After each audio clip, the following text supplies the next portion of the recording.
देख रहे हैं A1 स्टार न्यूज, एक कदम सत्य की ओर। नमस्कार, मैं सूफिया खान, आप देख रहे हैं A1 star news. Madhya Pradesh में मंडी अधिकारी कर्मचारी तुलावटी और हमाल हड़ताल पर। भोपाल MP मंडी स्ट्राइक संयुक्त संघर्ष मोर्चा मध्य प्रदेश मंडी बोर्ड भोपाल द्वारा मंडी अधिनियम 1972 को बचाने एवं वेतन पेंशन की मांग को लेकर गुरुवार से अनिश्चितकालीन हड़ताल शुरू कर दी गई है। भोपाल में मंडी बोर्ड ऑफिस से दोपहर 12:30 बजे रैली शुरू हुई जो वल्लभ भवन जाएगी। मोर्चा के पद अधिकारियों का दावा है कि हड़ताल में मध्य प्रदेश के 9000 से अधिक मंडी अधिकारी कर्मचारी हमाल तुलावटी व्यापारी व किसान शामिल है। इससे मंडी अनिश्चितकाल के लिए बंद हो गई है। प्रदर्शन कर रहे लोगों के सड़क से न हटने पर पुलिस ने उन्हें सख्ती दिखाते हुए हटाया। संगठन के संयोजक बीवी फौजदार व प्रांतीय अध्यक्ष अंगिरा प्रसाद पांडे के नेतृत्व में भोपाल में रैली की शुरुआत हुई है। सीहोर, देवास, शाजापुर समेत अन्य जिलों के हमाल तुलावटी एवं मंडी बोर्ड के अधिकारी कर्मचारी शामिल हुए। हाथों में पोस्टर बैनर लेकर सभी नारेबाजी कर रहे हैं। क्या कारण है, किस चीज का विरोध किया जा रहा है यहाँ पर? मध्य प्रदेश सरकार ने केंद्र का अनुकरण करते हुए एक अध्यादेश लागू किया और उसमें ये छूट देने के प्रयास किए कि जिस व्यक्ति के पास पैन कार्ड है कि या खेत से कहीं से भी बिना लाइसेंस के खरीदी कर ले। हमारा इसमें ये विरोध था कि अगर मंडी में माल नहीं आएगा तो हमारे मंडी कर्मचारी, हमाल साथी, उनकी रोजी रोटी पे संकट खड़ा हो रहा था। साथ में कोई भी व्यक्ति जिसके पास मात्र पैन कार्ड है वो किसान से सीधी खरीदी करेगा।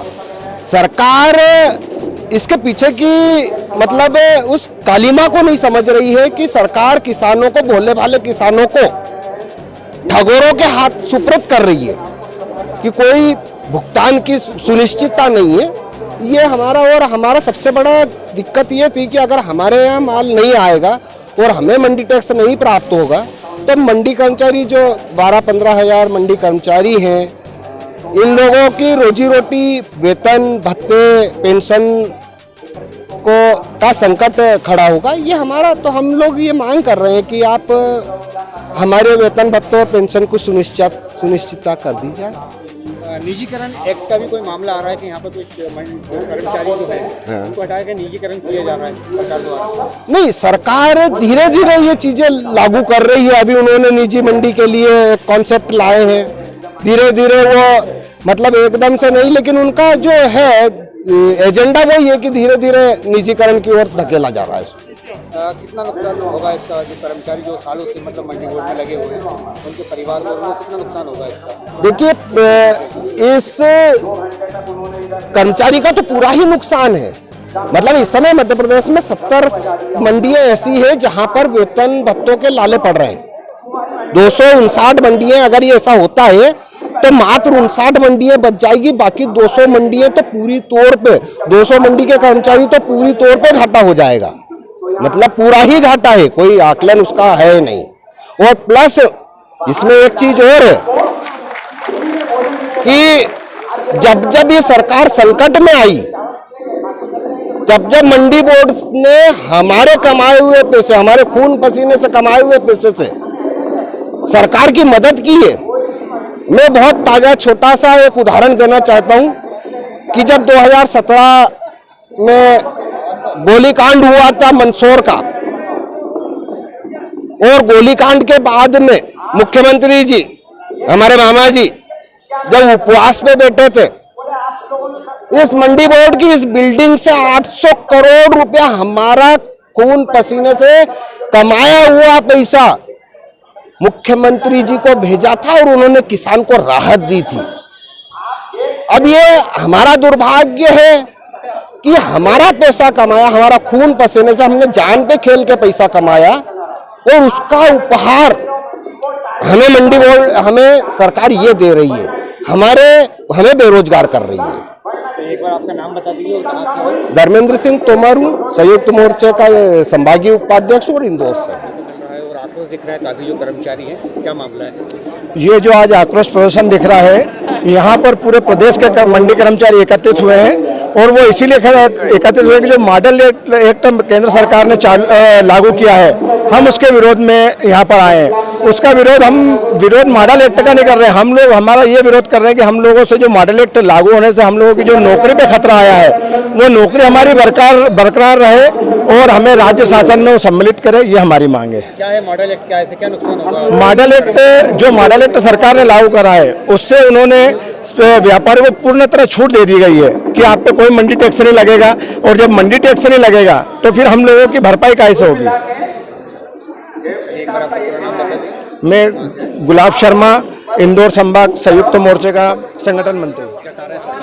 क्या मामला है? देखिए, यहाँ पर ये जो मॉडल एक्ट के विरोध में पूरा धरना प्रदर्शन हो रहा है, और मैं भी इस धरना प्रदर्शन का एक हिस्सा हूँ। मैं सहायक उप निरीक्षक प्रकाश सिंह पवार खंडवा मंडी से निवेदन कर रहा हूँ कि यहाँ पर मंडियों में हम 2017 के 1000 कर्मचारियों को भर्ती किया गया, लेकिन उसके बाद 3 साल बाद हमारी न ही हमें मतलब परमानेंट किया है, और हमारी नौकरियां पूरी तरह से दांव पर लगी हुई है, और इसके पहले हमने 4 से 5 नौकरियां छोड़ी है, और अब ये नौबत आ गई है कि 4 से 5 नौकरियां छोड़ने के बाद अब हम तो ओवर एज भी हो गए, अब हमें नौकरी से बाहर निकाला जा रहा है, मंडियों से बाहर निकाला जाइए। तो हम क्या करें? क्या मध्य प्रदेश सरकार की क्या मंशा क्या है कि उनके जो वेल क्वालिफाइड जो नौजवान हैं उन्हें रोड पर लाना या फिर उन्हें बेरोजगार करना, यही सरकार की मंशा है क्या? क्यों कर रही है ऐसा सरकार? यही तो हम पूछना चाहते हैं कि सरकार ऐसा क्यों कर रही है? किसने इसकी मांग की? किसी किसान संघ ने मांग की, या फिर किसी व्यापारी संघ ने मांग की, या किसी कर्मचारी संघ ने मांग की है? किसने मांग की है? जो आपने इस तरह के मॉडल एक्ट लागू करके हमारे ऊपर थोप दी और हमें मंडियों से हमारी नौकरियां पूरी तरह से बर्खास्त होने की कगार पर है, तो क्या कारण है? हमें बताइए। सरकार से हम निवेदन, मध्य प्रदेश सरकार और भारत सरकार दोनों से हमारा निवेदन है कि आप हमें बताएं कि ऐसा क्यों कर रहे हैं, इसके पीछे क्या उद्देश्य क्या है आपका?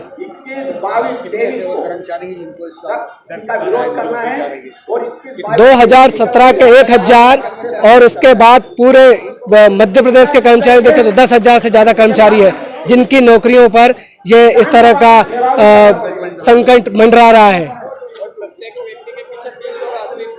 और हमारे पीछे जो आश्रित है, इसके अलावा हमाल तुलावटी कितने हैं मंडियों में, आपने देखा होगा।